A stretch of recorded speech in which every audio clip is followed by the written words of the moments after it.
Hi everyone, today we will talk about beautifully designed AirPods Max by Apple. The design is definitely a little polarizing and they are one of the best looking headphones out there. They are very recognizable, very premium looking and the rotating dial is very tactile and easy to use. They are so comfortable that you can wear them for hours without getting uncomfortable. These are all things that you should expect from Apple headphones in this price range. When it comes to noise cancellation and transparency mode, these AirPods do an incredible job. In transparency mode, it feels like you are not wearing headphones, which feels the back is open and the sound is coming straight. While wearing these headphones, talking to someone sounds totally natural. Even your own voice does not sound weird like it does with other headphones.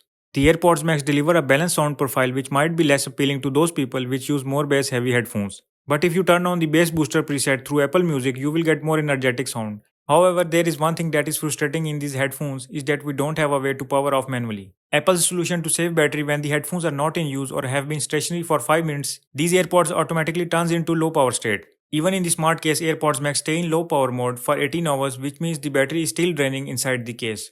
The estimated battery life is 14 or 15 hours before they need to be recharged again. That's not horrible, but it would be so much better if Apple would give an option for shutting them down. But absolutely you will not regret buying them because they are built extremely well and they have some of the best noise cancellation and transparency modes. Thanks for watching and as always have a great day.